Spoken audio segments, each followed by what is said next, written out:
So at the freaking game, first Saturday on the flats this weekend, I got this cutoff hoodie sleeve signed by Coach Brent Key, and of course, there it is in all its beauty. And you want to know what he freaking wrote on there? He put "to hell with Georgia" on that thing. Hell yeah! That's right, Did he put it baby. on yours too? I can't tell because he didn't write super legibly, and yeah, but I think he did. I think that's what that is Yeah. under there. And then some people in the Discord were showing off what they got signed too, and they were saying he put "to hell with Georgia" on everything, and that they were like, man, he hates Georgia. And I was thinking today, and I was like, I'm wondering, like, from everything I've seen from Brent Key, like, he has taken the Georgia rivalry like super seriously. Yeah.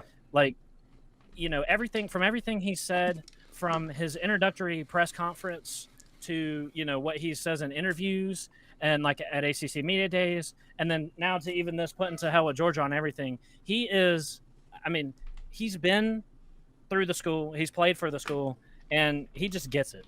Like, he gets how much that game means to the fans. And didn't he say in one of his interviews too? He was like, "There's no bigger Georgia Tech fan than me." Didn't he say that? It might have I'm been in misquoting his it. introductory press conference. He said, yeah, he said that, he was like, I'm a fan of this school and team, and I'm just getting to coach them. And I think that was, that really spoke to us. And he's walked the halls, and he is, played for the team, and he just gets it, and he gets how much the game means to us. And in his introductory press conference also, he was saying there is a team in this state that we are going to work 365 days to beat, and we're going to work every day to beat that. And I was thinking, and then at ACC media days, he said this too, right? Because they were asking him, they were like, "Oh, you hung with Georgia like really well." He's like, "Okay, but we lost." But we Yep. lost. They were like, "Yeah, but you hung in there so well, but we lost." But we lost. He kept saying that, which Yeah. is annoying when you're freaking, the freaking hard ass old guy keeps saying that to you, and you're like, "Okay, yeah, I know, but listen to me." but everything that he said has really just stuck out to me. That like he's like, I remember reading also another article where he was like talking about the rivalry and how important it was. Do you know what I'm talking about? Yeah, Have you seen that recently? The article? I think so. Yeah, my whole impression of it is like, hey, we're not going to play them close. We're going to win the football game. Like, oh, Yeah, and he was saying like Georgia Tech hasn't been doing their part to make the rivalry competitive.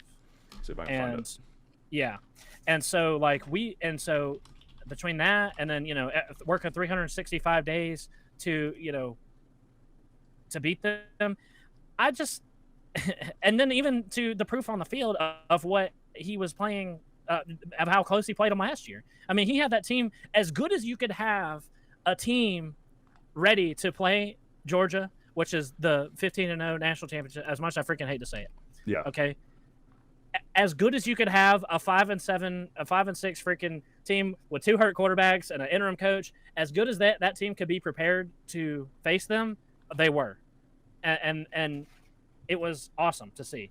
So everything that I've seen from Brent Key, I have a lot of faith that this rivalry is going to be back soon, sooner rather than later.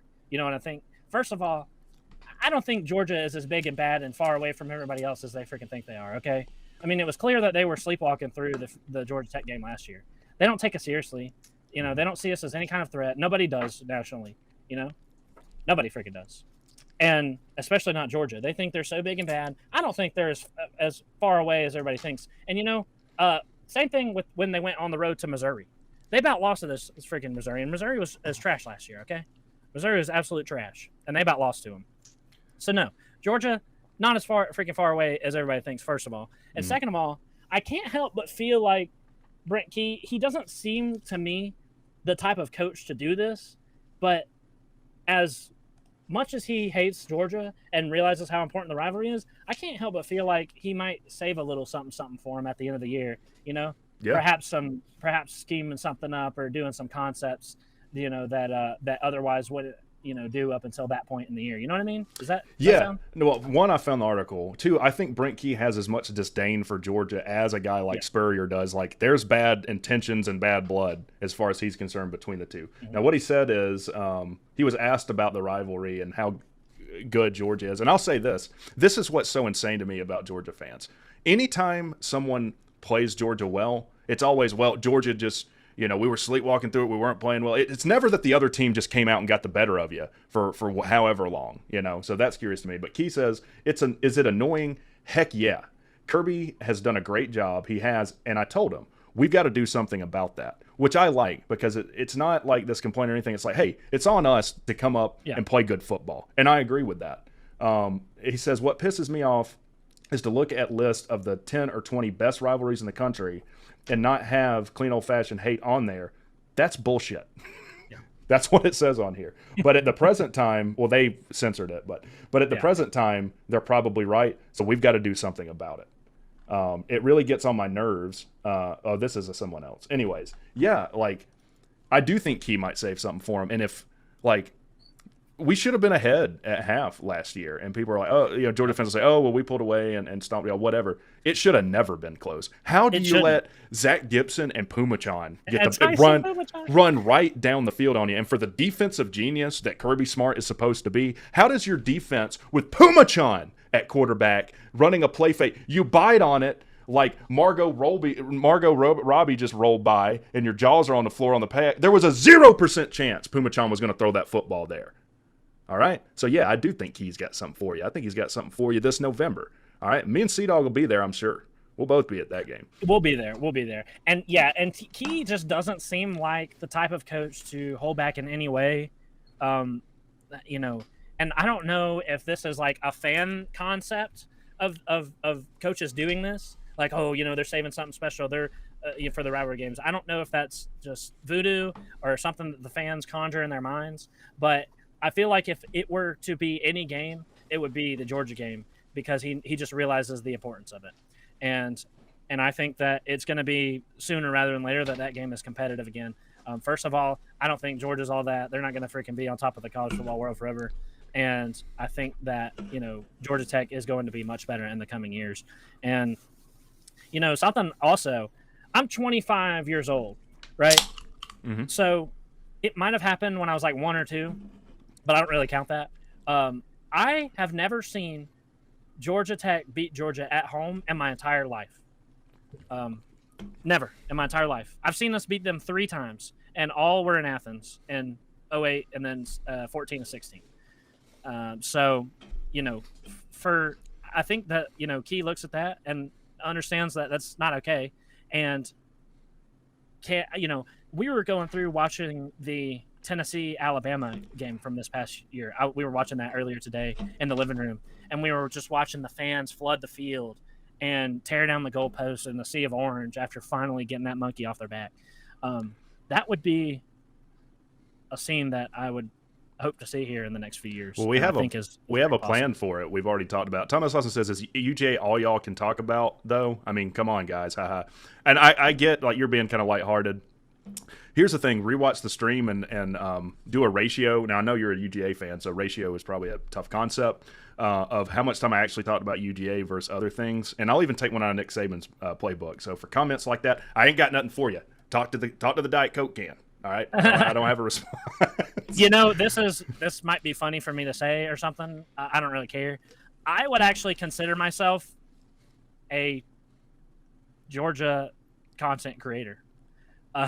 Oh yeah, that's probably not true for your videos. In a way, no. I talk about them a lot because I hate them so much. So I'm a Georgia video maker. It is what it is. So but he's right. We haven't been talking about that this entire stream, but I did just want to bring it up because Brent Key put that there on the hoodie sleeve that he signed for me, and I was just thinking earlier, watching Tennessee finally get the Alabama monkey off their back. And how amazing that scene was of them just flooding the field and taking down the goalposts. And, I was thinking, first of all, how amazing it would be if we beat them at home finally for the first time in my life, basically, since I was a 1 or 2. But also, in order to have that happen, we got to get fans back in the stands too. Yes. you know, especially against the Georgia game, which has been pretty lopsided as of late. It makes me sick and everything. But it is what it is. We got to get more white and gold in the stands. Yeah. Unless ugly ass freaking red. And I think the good news is, like, that's not insurmountable. Like I said it in the prediction video, like, in the past, there was like usually 4 games on the schedule. I was like, I don't even think there's a chance we can win. I don't feel like that anymore. There's not a game on the schedule I don't think we can be competitive in. Nope. People are going to say I'm delusional, and that's fine. But we're going to find out this season, right? Yep, I completely agree. Key, from the moment he took over, we had a chance in every game. Okay, and you know we did get, blown out a couple times due to circumstances like the quarterback getting hurt. But you know, with a full off season and everything, I don't expect us to get blown out at all this year. Not in the Clemson game, not in the Georgia game, not in the Ole Miss game, especially not in the Ole Miss game. I don't think we're going to get blown out. And to kind of cap this off, because I am going to clip this for a use of a video because I just had this idea. I'm going to make a bold prediction. I anticipate that Georgia Tech will beat Georgia in the next 3 years. Let's go. I agree. Entirely doable, and I think it will happen. Just from everything I've seen from Brent Key and how seriously he's taken this rivalry, I don't think that he's going to be a coach that just accepts an automatic loss to Georgia every year. I don't care how good they are. I think that he's going to make it happen sooner rather than later. So that's my crazy prediction. You can clip it. I'm going to clip it, post it on my channel for all to see, and you can laugh at me. You can freaking say, ha, ha, ha. Well, it's happening, and I'll see you in 3 years. If not, you can laugh at me, but it's happening. What do you think? Oh, yeah, I actually agree with that. In the next 3 years, we'll probably get one over on Georgia. Like you, I'm not, sold on we just can't be competitive with teams. So, yeah.